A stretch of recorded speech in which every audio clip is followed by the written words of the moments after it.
Greetings and salutations, board game fans. The Dice Pirates are back with episode 20, and today we're going to be talking about how to be a good dungeon master. Of course, we are well known for loving D&D here, and of course a big part of that is how do you run a game. I'm joined by Matt. How you doing, Matt? Magic missile. Oh, what's up? I'm good.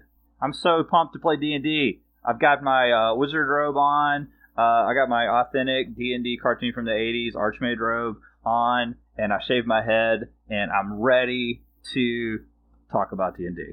We are also super excited today to have Jim with us from the Instagram account EpicJim. Of course, you are a very established and very storied dungeon master and D&D player in your own right. Tell us a little bit about yourself, your kind of history with D&D, and what you're up to right now. I haven't been playing D&D for that long, only about 5 or 6 years, like right at the end of 4th edition. But my love for fantasy goes back for as far as I can remember. My mom, she was always into wizards and pirates and dragons and all that cool stuff. And then Lord of the Rings, the movies came out when I was in junior high. So, of course, that took my expectations of fantasy to a next level. And about 5 or 6 years ago, I started collecting and playing, and it's been a slippery slope ever since.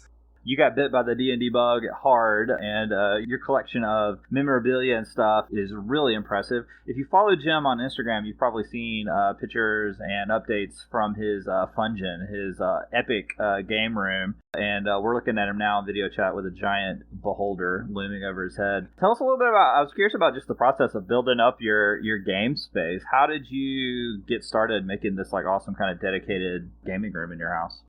Well, my wonderful wife let me keep all the D&D stuff in the living room until I outgrew that. And then, we had, our basement was unfinished, and this was the perfect I was like, why don't I turn that into the gaming space? What am I doing? So, my wife built my custom table. I don't know if you guys seen that, but there's a 42-inch TV in there, so I can do the digital maps and stuff. And then I just kept collecting and, all the glass cases and all that. You gotta display all the old minis and... I really love the table with the TV in it for creating game spaces, and I think when we get into our discussion about DMing, we can kind of talk about how you use that, because that's probably a really fun way to kind of bring the tablescape alive and create an environment for your players. So that's really cool. The last thing I wanted to mention to you at the top too was I know have posted several times recently about your love of the classic D&D setting, Dragonlance, which just now we're starting to see might be coming back again. What are your thoughts on that? That's a venerable old D&D setting that was hugely popular in the 80s and 90s and kind of has gone away. What do you think about them maybe bringing that back? Well, just for the minis' sake, I really hope that they do. But as stories and all that, I'm not super stoked on how Wizards of the Coast is handling everything. So I'm going to try to think of everything in the past that they can't touch that. And this is kind of like an alternate universe Dragonlance. I don't know, cautiously optimistic, I guess. Yeah, I'd be curious to see what they do with that venerable old story. If you never read it, those original Dragonlance novels are probably some of the most beloved of D&D media, right up there with Driss stuff from R.A. Salvatore. So, I'd be curious to see what they do with that. But thanks for being here with us and geeking out with us a little bit about D&D. Yeah, my pleasure. We're, of course, very excited to get into that. So we're going to go ahead and move on to our soapbox topics real quick. And I just want to talk a little bit about the rising costs of shipping that we've seen lately. We've seen, of course, due to not only the pandemic, but many, many other situations that have arisen, partially because of the blocking of the canal recently and other factors that are in play. We've seen massive, massive increases in the cost of shipping containers, and especially this is going to affect all board game publishers, of course, but especially Kickstarters, who are often operating on very tight margins. We did talk about that with Jamie Stegmaier a couple episodes back, and we kind of broke down just how thin a lot of those margins can be. And so for a lot of these, especially smaller individuals and smaller studios that are putting Kickstarters up, and they're expecting a certain price for shipping. For example, a normal cost would be probably around $2,000 to $3,000 for a 40-foot container. Over the last 12 months, that's skyrocketed from around $3,000 to $21,000 for a 40-foot container. Oh, wow. Orders of magnitude higher. And I guess really my soapbox here is just be patient with a lot of these, especially smaller Kickstarters, moving forward, because we're going to see some major backups. There's going to be a lot of issues getting games to people. There's going to be a lot of issues getting games to shelves because they're not going to be able to pay that cost. They're not expecting to. It wasn't factored in. And so there may be a lot of delays. There may be asking for more money. Just have a little bit of patience as we move forward and we sort of deal with the ramifications of the last couple years, and just be kind of ready to ride these things out, because, they want to get their product to you as much as you want to play it. And, just a little bit of understanding, I think, goes a long way. This is crazy how the cost of everything, supplies, not just in gaming, but just all across the, in any part of the economy is getting higher. And but for us in the game hobby, what makes me concerned is that some of these costs will start to get passed on to consumers. And I really worry about games, expansions, mini packs and things like that all getting, more expensive over the next few years if these prices don't come down. I mean, gaming's not a cheap hobby anyway. So the last thing we want is, more costs getting passed on to us.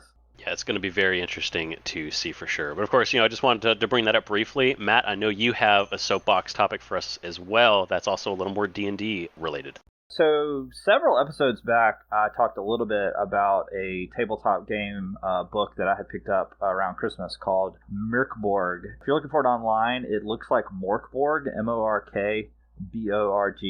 That is Swedish, I believe, for Dark Fort. So it's MÖRK BORG.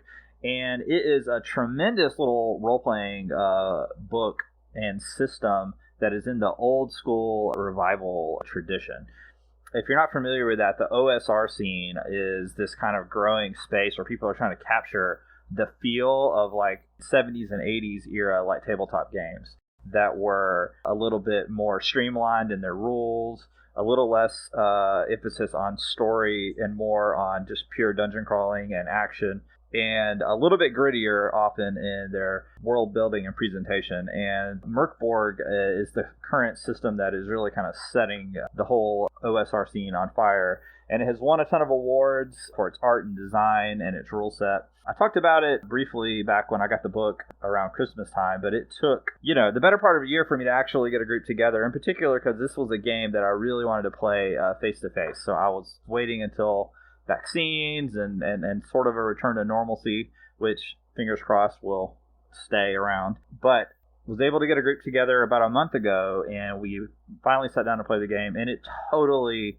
lived up to all of the hype. It's a little bit difficult to kind of capture what makes it fun. There's two things you got to know about MÖRK BORG. One is it bears repeating, talking about just how awesome the book is. It's got some of the most incredible art and design. If you're a fan of fantasy stuff, fantasy art, fantasy collectibles, it's almost worth picking up this book just to have it as an art book. It's a really fun read.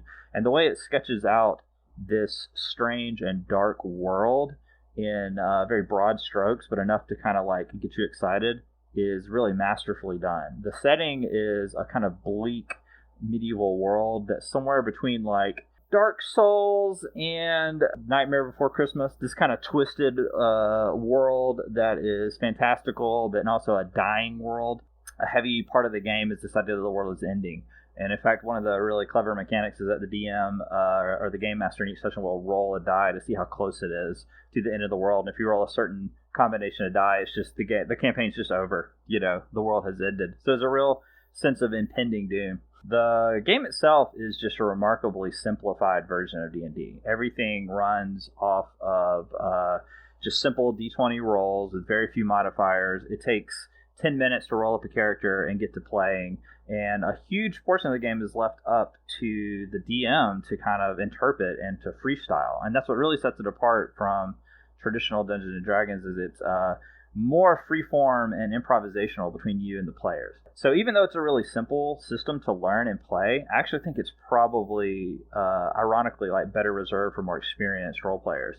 Because there's a lot of things you kind of have to know on instinct, how to create the rhythm of combat in a scenario, because the rules really aren't there for it in black and white. You kind of have to be comfortable improvising a lot.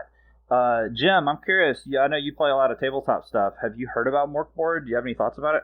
A lot of people have recommended it to me, but that's it. I haven't checked it out yet, but I definitely will after this. Yeah, how do you feel about like that sort of more free form kind of D&D alternative? You can play D&D in that way, but do you enjoy that style of play as well? The more improv focused, really kind of making it up as you go, or kind of which do you find yourself enjoying more as you play?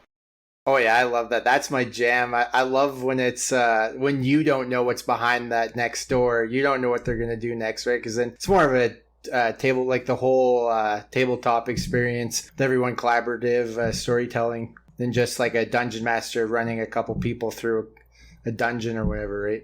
It does that really well because a large part of this game of MÖRK Board is actually character and flavor that doesn't have a lot of like impact on the game unless you role play it and make it. For instance, when you're rolling up your character, you roll for like various like bad habits and you roll for like a physical deformity. So your character may have like a club foot or be like weirdly ugly or smell bad. Or you might be a hilarious flaw that you can roll is that your character will compulsively whistle if you're trying to hide. And so when if you're trying to do something stealthy, you have to roll. If you happen to roll that trait, you have to roll some dice to see if your character just like nervously starts whistling and like blows your thing. So there's all of these little like flavor things that just make the characters more rich. They're like messed up, gnarly characters. They're not traditional heroes by any means. The things about it that I think are worth knowing before you get into it too is it isn't really built in my mind for campaign style play unless you're prepared as the DM to do a lot of work to flesh it out.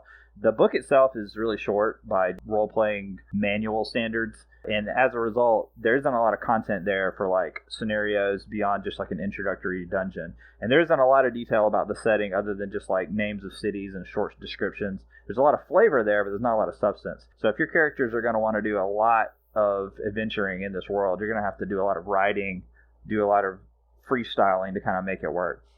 Now, they have put out a lot of supplemental material online, tables and things, ways to generate dungeons. They're supporting it, and there's a big community around it. So you can kind of make it work, but it takes a little bit more homework than just picking up a D&D, source book and kind of adapting it. The other thing to know about the game is because it's in the OSR traditions, it's really, really hard. Your characters will most likely die. Like we narrowly avoided a total party kill several times when I played it, which is fun. It's a great wake-up call when players have been playing like D&D 5e and they get in a fight with some guards and they think they're gonna like mow through them and they realize that like, oh, like one hit can almost kill me. It's like the damage is almost kind of realistic. Like you might have 4 hit points and a longsword can do 6 damage or d6 damage. So you can easily get one shot killed by just an average guard. So you got to be really smart about how you approach combat and try to avoid it altogether if you can. It's really, really cool. I liked it a lot. I'm looking forward to playing it again. I'm definitely excited to play it at some point as well. Hopefully we can get a session in the next time we end up, in the same place. That'd be pretty fun. I do want to throw it to you now, Jim, as well, because I know that you have a soapbox that you want to talk about, and I believe you're going to be talking about Magic the Gathering with D&D. They did a crossover. I've seen this mentioned. I've seen some news about it, but I don't really know a lot about it, so break that down for us. Yeah, actually, right after this podcast, I got some buddies coming over, and we're going to open up a booster box and do a draft or whatever. So I haven't checked out the cards yet, but yeah, I was just wondering what you guys thought about like D&D and Magic crossing over. Like I find I don't mind D&D in my Magic, but I don't really like Magic into my D&D. I kind of wish that they would stick with more traditional fantasy settings. I know, but yeah, I'm excited. Like the cards for the art, right? Yeah, that's really cool. So basically, they're coming out with a new set of Magic that is in traditional like D&D setting, right? Like you'll have D&D characters and spells and stuff that they're pulling out of the larger like D&D mythos and building a Magic game around it.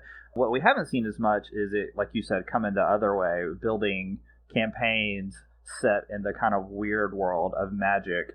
And I gotta agree with you. I don't think that's as good a fit because Magic is a fun game. I was heavy into Magic in the early days, like in the 90s and early 2000s. I haven't played it in a long, long time. But it never seemed to me to have a cohesive lore and story that was very engaging. And despite the fact that over the years they've desperately tried to come up with a few like flagship characters to kind of get you excited about, and they've tried to flesh out the world that Magic is supposed to be in more, it just never really gelled to me. Part of it's just because the very nature of Magic is all about these planes that are disparate and weird, and so it doesn't have like a traditional fantasy vibe like you mentioned, and it also doesn't have like one cohesive like look and feel.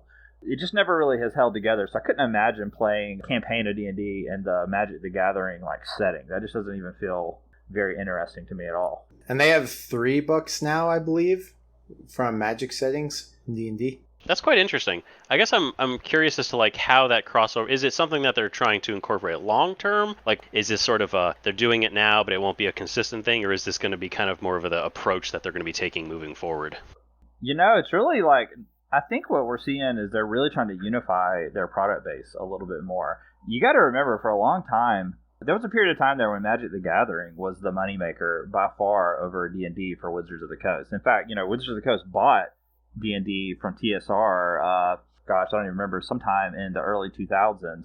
That was at an era when D&D was not nearly as ubiquitous and massively popular as it was right now, especially around that 4th edition time frame, when they were really trying to figure out what to do with Dungeons & Dragons, how to make it relevant again. And so now all of a sudden the tables have really turned. I mean, Magic is obviously still tremendously popular, has huge tournament play, but for the first time in a long time, D&D has caught up in popularity. 5e has been such a huge success. More and more people are playing it, and so now instead of these 2 separate product lines that have no connection, they're trying to weave them together a little more. I mean, it can work. I mean, D&D has the potential in its like canon to have multiple planes, and of course, everybody's D&D session can have its own canon and stuff like that. The only thing that I just wouldn't want to see is like any kind of like hint of trying to replicate Magic's like strange like magic system into like the rules of Magic for how you do it in D&D. That would be weird. I don't know. They've never really talked about that, but to me that's where it would probably come apart. That or like seeing Rick and Morty Magic cards, or like where do you draw the line, right? Yeah, there's probably a point where fans of like one or the other would get a little bit like, I don't know, like resistant to it. You know what I mean? Because they have been separate for so long. I know there's probably a lot of people who play Magic that don't want to have anything to do with D&D because it's a very different experience. I mean, Magic is a strategy game. It's a mathy game. It's not really story driven at all. It's a totally different experience, even though they both have their roots in this idea of like fantasy tabletop experiences. Magic's totally different than D&D. In fact, when we get into our main topic discussion, you'll see, I mean, some of the things that you're doing and thinking about when you're playing Dungeons and Dragons is way more about collaborative storytelling than it is about trying to string together some kind of amazing points combo and land some kind of huge attack. Even though there's always that power gamer at the table who is trying to string together some incredible attack for like huge points. I'm looking at you, Ian. How many times can you really cast Fireball in a session? You're abusing your spell slots, sir. I've seen it happen. I will cast Fireball as many times as you'll let me before I can't get away with it any longer. And I'm pretty sure that's the acceptable answer to that question always. We always do like to play just a short little game to kind of loosen things up and have a little fun with things before we move into our main topic. And today, we actually have something new that we decided to call the good, the bad, and the neutral. So what I'm going to do is I'm going to throw to you guys, I'm going to go ahead and throw a fictional character, and I want you guys to come up with what that character's alignment would be, and give me an argument for why you think that. So to start us off, I'm going to jump in with a character that I'm pretty sure you guys are both pretty familiar with. What alignment do you think Boromir would have from Lord of the Rings if you had to give him one? Oh, man, that was a hard one right out the gate. Boromir. Yeah. I think he's lawful, right, Jim? I mean, I think because it's like he definitely believes in a code and like following the rules, right? So he's sort of a classic knight in that way, don't you think? Yeah, definitely lawful, and I'm thinking a little neutral because he's not pure good, because he wants the ring. I agree. It's like he probably sees. I was thinking the same thing. Neutral. He probably sees himself as lawful good. Right, because he's the ultimate embodiment of Gondor and doing what it takes to preserve the kingdom. But that's the key, is like he's willing to do whatever it takes, even if it's crossing over into darkness. And so, yeah, I think he's probably lawful and neutral. He's definitely not evil, but he maybe could have been if he had gone all the way and gotten the ring. I'm gonna say lawful neutral. Yeah. All right, so for my next one, a very popular character, and maybe this one will be a little bit easier. If you guys had to give an alignment to Batman, What would you get? What would you make his alignment? Because I feel like he could be over the place, but where does he land for you?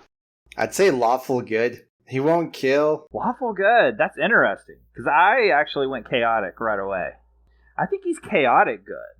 And I think it's because, like, here's where I come down on it.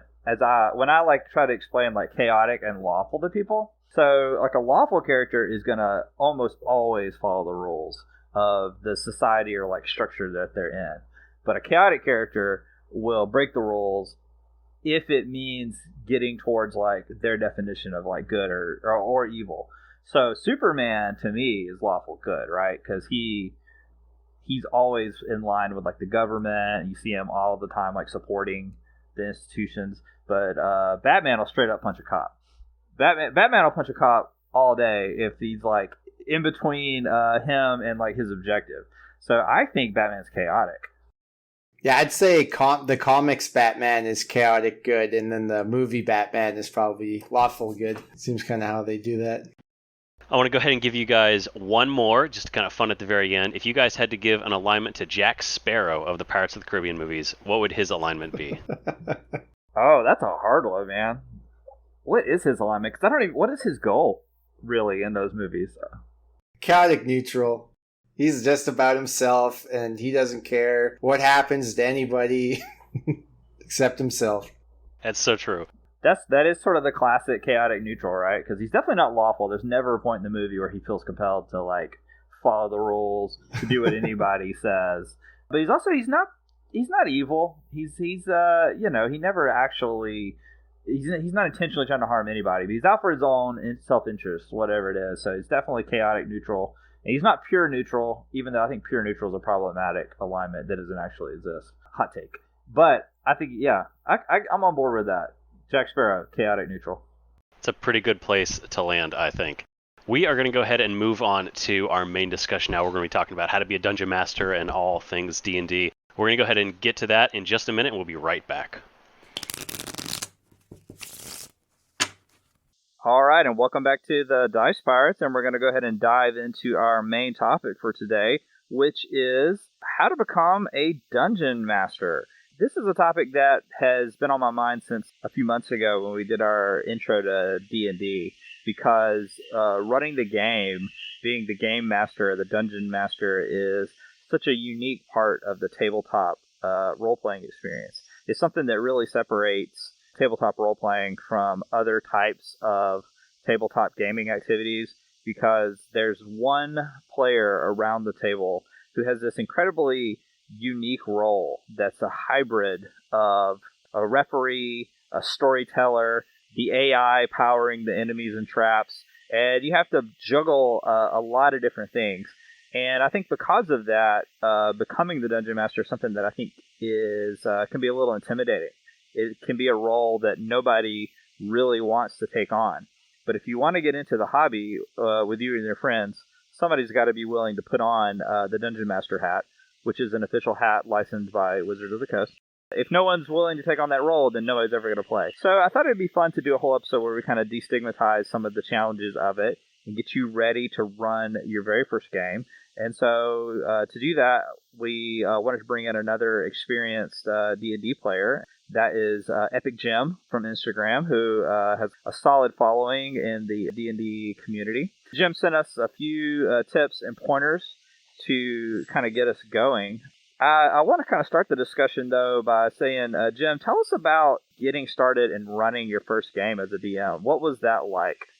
So, yeah, it was pretty crazy because I dungeon mastered before I was a player in D&D. Oh, wow. And I DM'd for like some veteran players.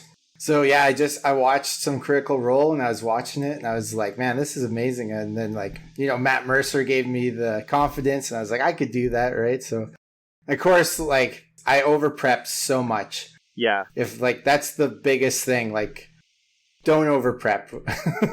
You'll waste so much time because your players will just throw all that out the window.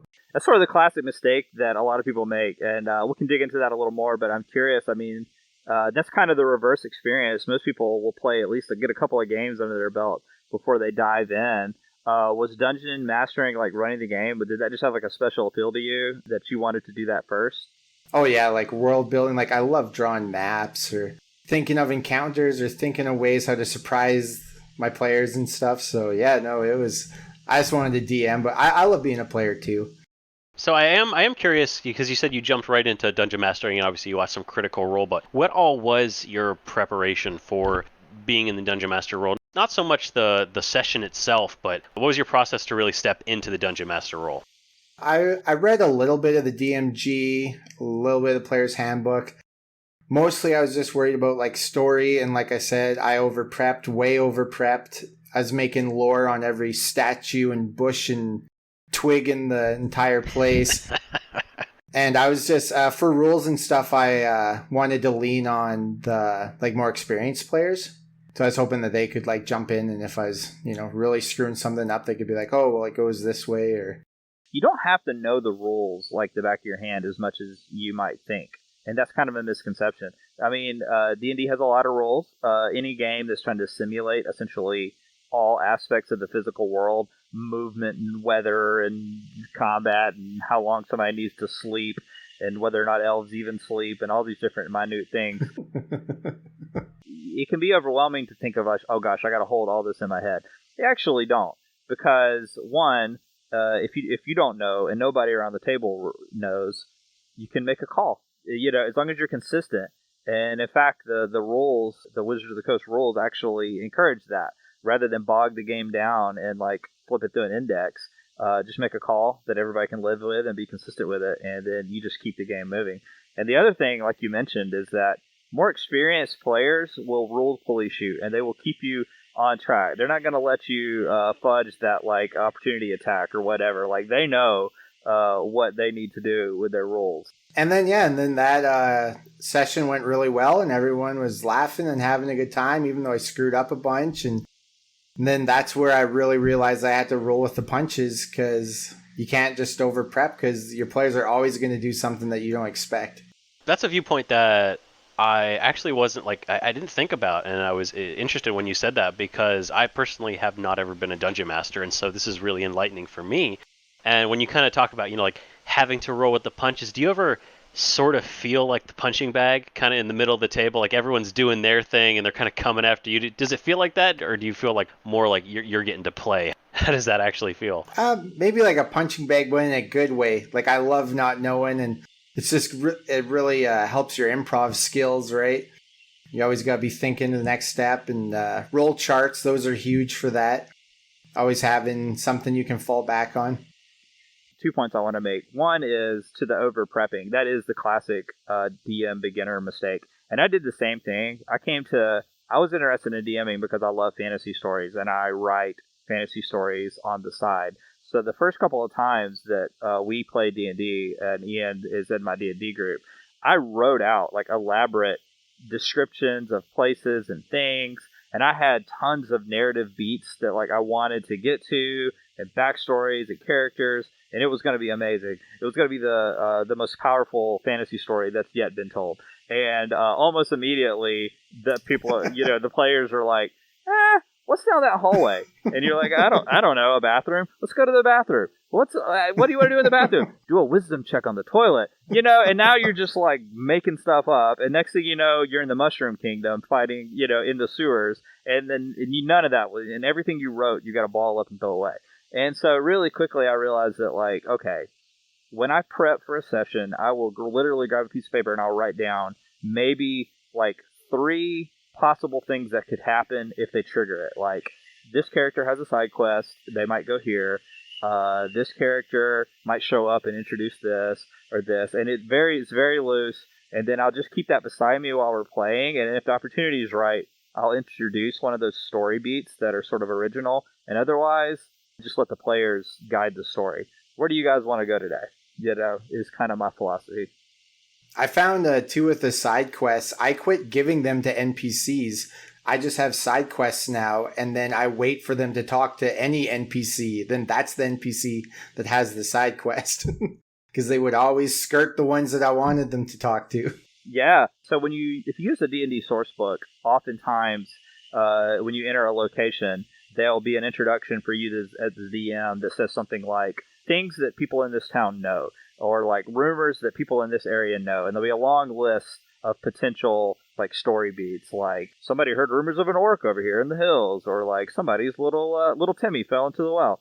Early on, I would try to like make sure that each NPC knew like one or two things, but nobody would ever talk to enough NPCs to like unlock the really good side quests. And so I actually introduced a thing in the session where I would say like, okay, this is like an old school video game where when you talk to an NPC, they just have a dialogue option called rumors. If you just want to know what's going on, just say rumors, and I'll just read through the whole list. I was like, this is everything that's going on in the town, and then you can make a decision about what you want to do. It kind of breaks the immersion a little bit, but it was much more efficient to like getting them towards, what they wanted to do. It definitely helps to, especially for people who in your group that might not be as role play minded or may feel a little more awkward doing that, because it can that can be one of the tough parts in D&D as you're playing, is that because you have these awesome ideas in your head, you know that you want your character to be perfectly eloquent and give this amazing speech, but you're just not that eloquent, and I can't give amazing speeches. So it's good to have an option to say like, this is what I want to do. Can you help me get there a little bit? And so I do kind of want to ask, like, it is important to roll with the punches and sort of make sure you're not planning things out too far. But of course, you do want to have an end goal in mind, I'm sure, especially if you're working through a pre-written campaign. There's sort of a point you want to get people to. How do you balance that? How do you make sure you're not railroading people through, you don't want to give them zero options, but how do you make sure that they're not going to just completely take the entire set piece and just tear it to shreds? Yeah, I find with that, because you kind of have to railroad them a bit, but you can't let them feel like they're being railroaded. So give them options, but all the options will eventually make it to what you wanted it to do, right? Like, no matter what door they go through, that's always door C, no matter what.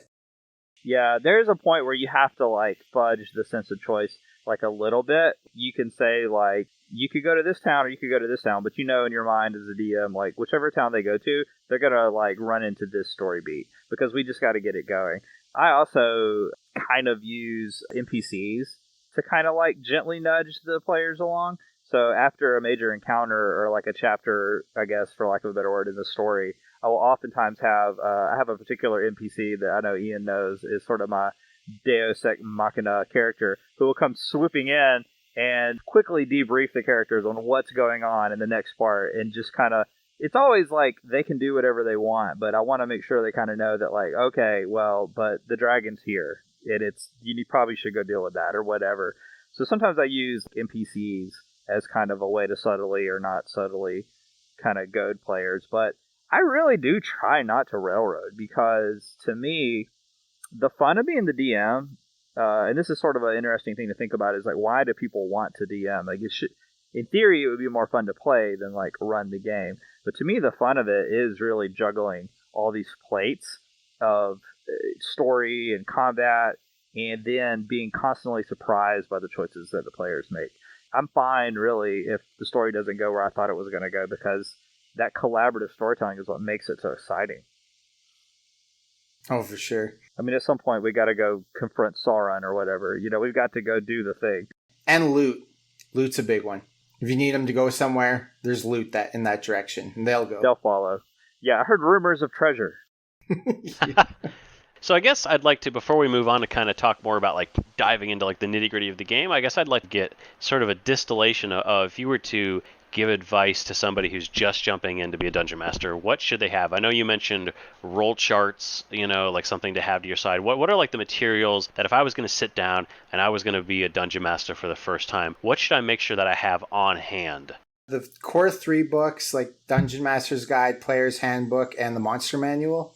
And I would highly suggest reading The Lazy Dungeon Master by Michael Shea. It's such an awesome book. That was what taught me how to not over prep. He just has all sorts of awesome tips in there. And other than that, gridded sheet to write on, and you could use dice for minis. I got a couple of tips that came to mind. One is you definitely need the 3 core books. I highly recommend D&D Beyond, though. If you can, if you don't want to buy the physical ones, or if you want to get the subscription and have those in addition, the D&D Beyond website is a great tool because it totally reduces that like page flipping kind of slowdown that can happen. If I'm running an encounter and they run into some crazy monster and I'll have to pull out the monster manual and look it up, I can just like hover over it in the text of the encounter, and the monster stat block pops right up. So I don't even have to like leave the screen, and that makes it really fast.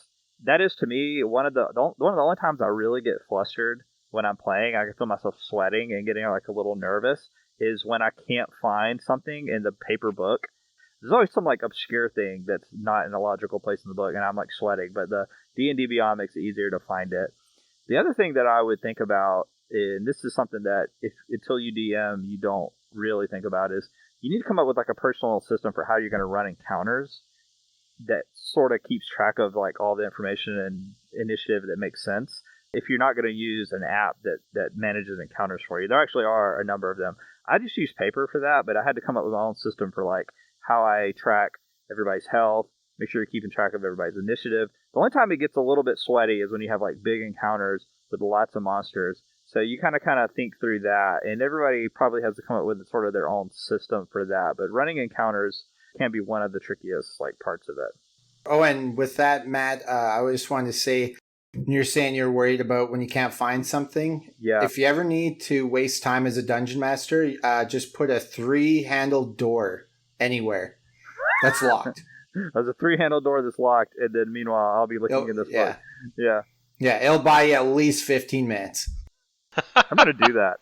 That's awesome.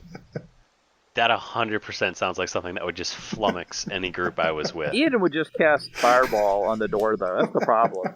Ian would just cast Fireball, and now I'm trying to come up with like an AC to hit on a door. Does the door get a dexterity roll? I don't know.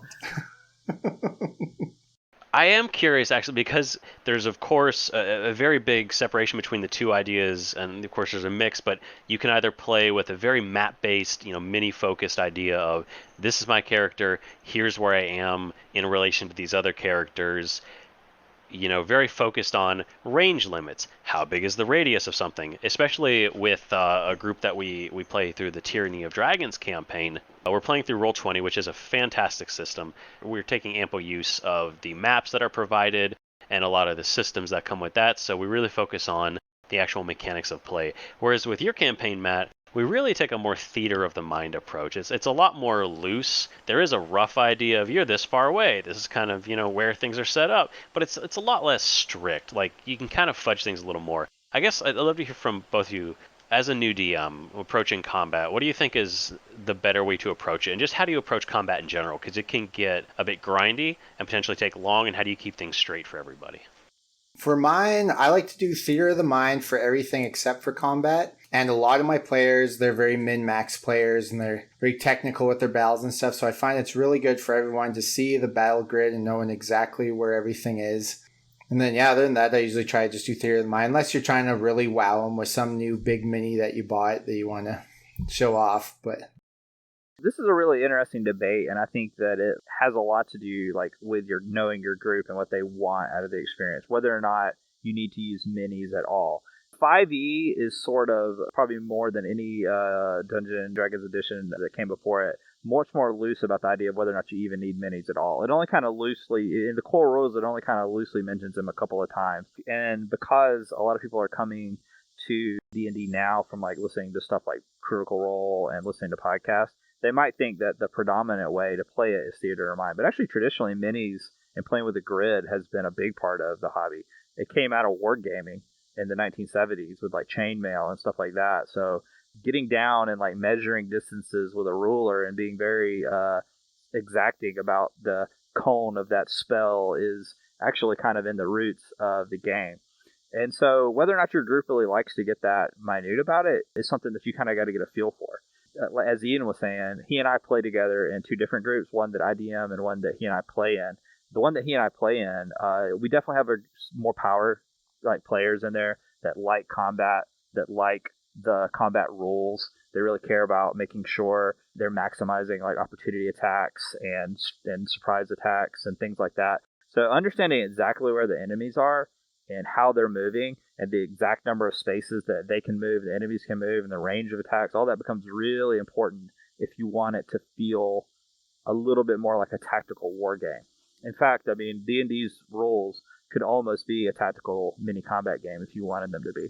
The group that I DM is much more story focused. A lot of the people, even though we've been playing for several years now, still don't really like think a lot about the exact minutia of the rules. It's much more improvisational, and so for that combat, we don't use minis, and I think it works pretty well for the most part. There have been encounters where I wish we had minis, just because I think that it could have been a little more clear, what was happening, or things might have gone differently. Like we just had a huge boss fight in the Curse of Strahd campaign when you fight the character Baba La Saga, who's a giant witch who's flying around on a giant skull like it's her craft, like Professor Xavier's like flying wheelchair. I think that whole encounter could have been a lot more fun if we could have understand exact ranges and distances. I think I could have given it a little bit more of a challenge, but because we were playing it a little more loosey goosey, it didn't quite. That one didn't come off exactly right. But for the most part, Theater of the Mind works really well for creating more of like an action movie feel. Just like, what do you want to do? And I find that in Theater of the Mind, players will do crazy stuff that they might not do if they're looking at like a mini on the board. Like instead of just moving their player forward and going like, I move and I attack, they might do something like, I jump up and grab the chandelier and I kick this guy. Or like, I'm going to like, jump off the balcony and grab this guy and throw him at, people get much more cinematic in how they think about combat in a Theater of the Mind setting. It does seem like there is kind of this like happy balance, I suppose, where, I mean, yeah, if you do have people that are very focused, you can go very far into the technical side, but it seems like, especially if you're a new dungeon master, like you said, Jim, it's probably a good idea to not Theater of the Mind combat completely. At least having some minis on the board to give a sense of distance and a sense of sort of perspective on where people are, even if you're not, nickel and diming people on, you can only move, you only do this, and exactly this, giving people a perspective on what's around them seems like it could be a very valuable tool for people to kind of get in their minds, because combat can get a little crazy, especially with all the different things that you can do in D&D for sure. Yeah, and definitely with newer players as well. So they won't, like, some people can't visualize like 60 feet away, like how far is that, like, so sometimes I find that helps. But Theater of the Mind's definitely the way to go for description and getting people to be more creative for sure, Matt.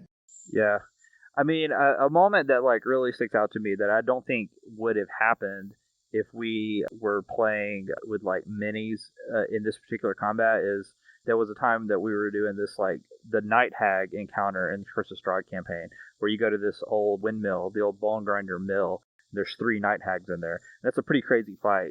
Before the fight even broke out, the players searched downstairs and they found these like 3 potions down in a cupboard. And there was a part in the middle of the fight where one of the players jumps up on top of like a table or something and is like, it grabs this potion and is like, I grab this potion and I smash it down on the floor. Well, there are 2 things there, like as the DM, that I thought were really interesting. One is that's not how potions work. So it's a wild bit of improvisation. That's not really an action that you could take. I jump up on there were a lot of things in there that like I had to like fudge the rules on. And then 2, the potion itself was like, it totally said in the description, like you have to drink it. But I know in the player's mind, like she was thinking this is going to be this like gas. And so this is one of these moments as a DM, and this is kind of another tip that I would throw out, is sometimes you've got to listen to what your players are trying to do and realize this is going to be fun. This is totally against the rules. I could have been like, okay, no, if you're going to run across and jump on that table, then the Night Hag's going to get an opportunity to attack, or like, that's rough terrain because there's debris here. Instead, I was just like, yes, you do that. All of that happens. You jump on the table, you throw the potion down, and it's a green gas that fills the room. And so I made everyone fall under the effects of this laughing spell. And it totally changed the fight and made it so fun. And none of it followed the rules. But to me, I love that because it was just like, so sometimes you just got to be willing to throw the rules out the window because you realize that, like, okay, this is a good moment. And it's also a moment of creativity that the player's having. And sometimes when you go like, no, the rules don't allow that, you kind of kill that creativity. If everyone's laughing and having fun, you're doing it right. That does seem to be a big part of where things fall, especially as the DM, is making sure that your table is enjoying themselves and making sure you're having fun. I want to dive more into that, but I do want to focus a little bit just on the idea of the rule of cool. If it's cool, go ahead and do it. But I kind of want to look at the flip side of that. When is the rule of cool too much? When do you need to hold back and sort of kind of restrict your players a little bit? If somebody wants to do something crazy, but you think it might be too crazy, how do you pull them back? How do you sort of restrict that and make sure that they're not breaking the game?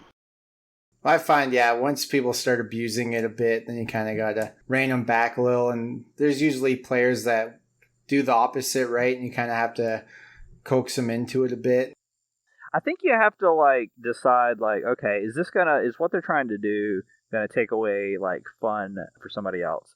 So if they're trying to like spam a power or a magic item in a way that makes it too powerful, then you're like, okay, they're gonna blow through monsters, they're gonna blow through bosses, and that's gonna ruin the time really for everybody else. So that's not cool. Or is this gonna like put a damper on somebody else's enjoyment because like their cool ability is like stealing the spotlight or taking opportunities away for other people?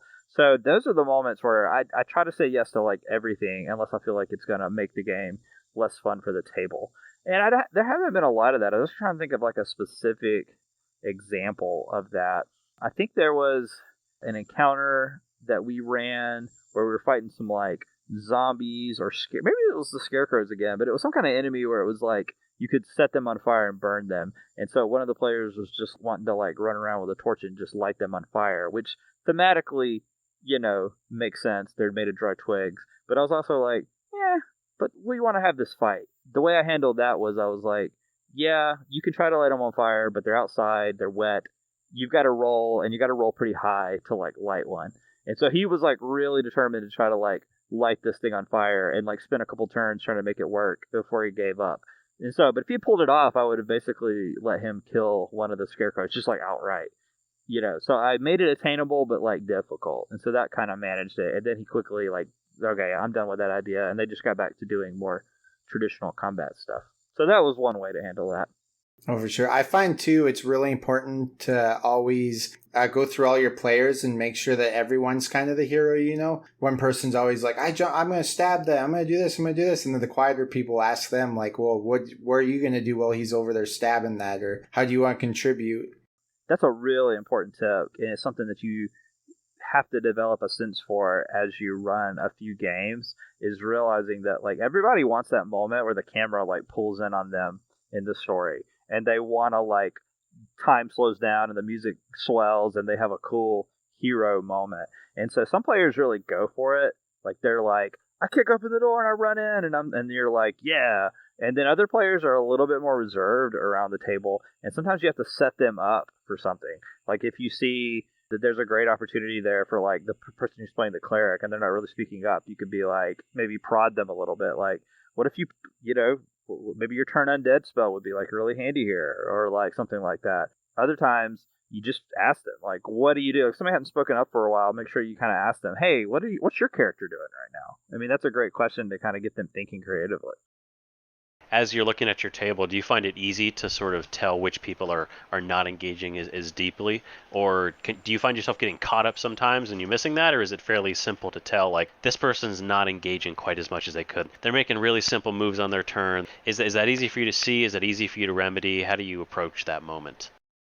Yeah, I find it's just whoever's most quiet, right? There's going to be a couple players that are always in there and they're asking a bunch of questions and then, okay, and sometimes you got to worry about, I wouldn't call them problem players, but then you'll try to, okay, well, what are you doing? And then the quieter person will go, well, I'm going to go to the magic shop while they're doing that. And then the loud person, oh, well, I'm going to go with them too. And sometimes you have to put on the reins and be like, hey, you're doing this thing.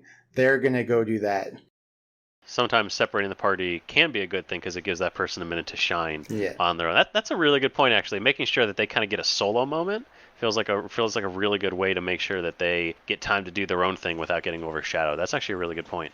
There are occasionally, like, there are people that you will play D&D with who you realize that their fun really is just kind of listening. Either they're just sort of introverted or just their personality isn't to really want to, like, storytell a lot around the table and have big moments.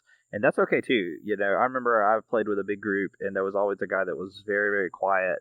And I felt like maybe he was getting left out, but it took me a few sessions to realize, no, he's just loving this. Like, he's just soaking up the story. And then when it's his turn in battle, like, he would like do something and he was fine with that. And he came every week. And I was just like, okay, like, some people are just here because it's like, this is a fun way to just be a part of a group that loves fantasy stuff, and they're like soaking it up, but it's just they don't want the pressure of always driving the story, and that's okay too. D&D is about everybody kind of doing what's comfortable, because if it gets uncomfortable, it's not going to be fun. One of the tips that you gave is if you're brand new, you want to kind of check with your players and say, well, what kind of game is everybody up for? The importance of a session zero is very paramount, especially in all D&D games, but especially for a new DM. How do you go about sort of checking sort of the style of game people want?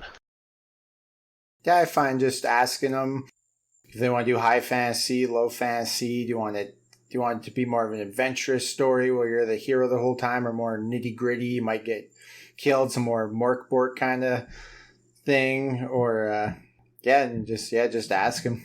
That's the easiest thing, right? Just ask them what they like and what they're enjoying about the story and what they'd want to do more. Because I find that's what most problems in D&D, like with the table, you just got to ask your players. Well, you got to remember too, like D&D is all about like there's like the three pillars of D&D when you're reading up on it, learn how to play. They talk about combat, exploration, and then like social encounters. And so within that, you can focus sessions on different things to give people more what they want. Your power gamers, your fighters. You can make sure you give them at least a fight every time you play, or every couple times a big beefy battle. But then you can slow things down and spend time in town, or spend time on like travel montages for players who want to role play and tell stories a little more. There's people at the table who like a puzzle, or like something that's a little more like to suss out logic and things like that. You can play around in the dungeon with exploration and stuff like that. You can do so much within the framework of D&D that I really think even if you have a super mixed group of people who are kind of all wanting different things, you can make it work as a DM, because there's a lot to offer. I will say too, if you use one of the published source books from D&D, they're pretty balanced to that for the most part. They sort of anticipate that like groups want a lot of different things. So almost all of the published campaigns will guide you through a mix of all that type of stuff. If you're writing your own campaign, you just have to think about it, and realize that like, okay, 5 straight hours of grinding through combat encounters is maybe not going to be that fun. And also just spending an entire session on like hanging out in Phandalin and like shopping is also, you just got to realize like, okay, I've got a plan for a diverse experience for my players. So I feel like, we've talked a lot about sort of how you do this and sort of the process of working with your players. And, some of it may sound like work, but I kind of want to finish this off by just throwing it to you guys and say, why is being a DM awesome? Why is it fun? What is the best part about being a dungeon master for you guys? For me, it's just storytelling. I love the storytelling, and I love the improv of it all. Like not knowing, and yeah, like you said, like throwing, being the punching bag and just rolling with the punches, and just making sure everybody's having a good time, and that kind of falls on you. And if that's important to you and you're good at it, it feels good when you leave the table and everyone's laughing and telling you what a good time they had, right? Because anyone that's played D&D, sometimes you don't have the best sessions, and it kind of sucks and leaves a bad taste in your mouth, right? So it's awesome when you can not do that. People really enjoy it, and yeah. I love all those same things. Yeah, the improvisational storytelling part of D&D is what fascinates me so much. I'll kind of give like a behind the scenes example from like the first campaign Ian and I played together. We did the first thing I ever DM'd was the Lost Mines of Phandelver like basic starter set story. That is really a great thing that teaches you how to DM. It teaches your players how to play. I'm going to spoil like parts of that game, so if anybody is like super dedicated to not, I guess maybe don't listen to this, but also like, is there such a thing as a spoiler in D&D? Because I mean, your campaign is going to be totally different. But there's a subplot in that campaign about a green dragon, and it is meant to be a weird side quest. The green dragon actually has nothing to do with the main arc of the story, and many players will probably finish that and never fight the green dragon. But just for fun, I teased the green dragon like early. And I had the players, while they were on their very first like trip down south to the town, I had it like fly overhead. I can't remember exactly how this played out, but one of the players like really surprised me. She used magic to try to pray to her deity and like make contact with the dragon, or do something to kind of like engage with the dragon like early.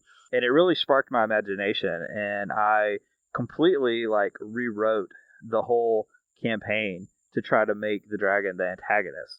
And it was all just because of like a weird story beat that the player did that wasn't even in the book, and it reshaped the whole thing. And our version of the Lost Mines of Phandelver actually culminated in a massive battle versus the dragon in the town of Thundertree, which is it completely changed than what was written in the book. And none of that would have happened if it weren't for just like that weird interaction between storyteller and participants in the story. And that's what's so fascinating to me about D&D. The other thing I love about being a DM is if you just sort of have a natural inclination to like host people, like if you love to host a game night and have people over, I think the DM is the right role for you. Because something I want to point out before we end this talk is that it's oftentimes a misconception of the DM is that they're the antagonist, that they're there to like beat the players.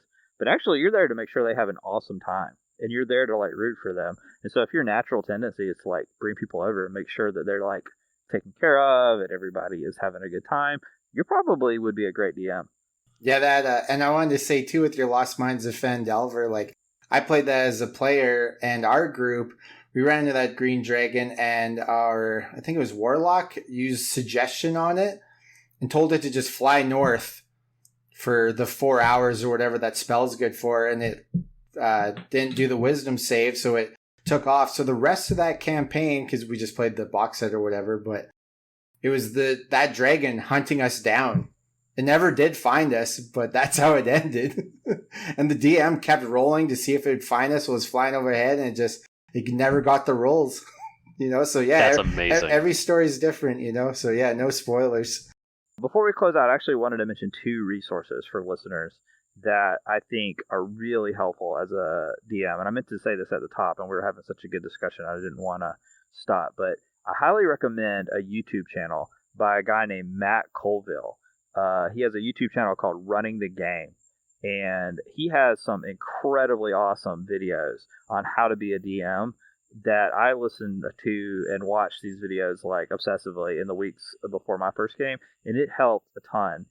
His philosophy for how to like run the game and make sure players are having a great time while creating a really realistic and fun world for them to play around in is absolutely awesome. So I wanted to give him a shout out because he was really formative for like how I learned how to DM. So Matt Colville or Matthew Colville on YouTube, Running the Game. The other thing that helps you out a ton in combat is a blog called The Monsters Know What They're Doing. So this blog is from a guy named Keith Ammon, and he writes really awesome guides for how to make your monster encounters like more believable, really emphasizing the idea that monsters are not just these generic AIs that just run toward the player and attack, that goblins are cowardly and a little bit scheming and will try to avoid a fight or get out of it if they can, or hobgoblins have like a sense of honor and nobility about the way they fight, or this and so on and so forth. He really like helps you understand how to make the monsters seem like something believable. And that's actually a really important part of making the combat feel not just like mechanical, but like something like really is happening, that the monsters have a goal and they have like a personality. And those are 2 really good resources. So I wanted to name check those because they've been helpful to me. That's themonstersknow.com and then Matt Colville on YouTube. Yeah, if anyone has any questions, just message me on Instagram and I'm happy to answer anything I can. Like Jim mentioned earlier, you don't want to prep too much. So really, with all the amazing resources out there and so much that you have to go with, and if you have a good group, there's really no reason to not do it. So try out being a DM sometime. You'll probably enjoy it. Man, so I'm super excited to play Dungeons & Dragons again now. And talking about it, just I can't wait. I can't wait to get back into the game and throw 10 more fireballs and ruin Matt's time. It's going to be great. We want to give a huge thank you to Jim once again for coming on, giving us some great tips, and just having a good time with us. Jim, where can people find you, and what are you up to right now?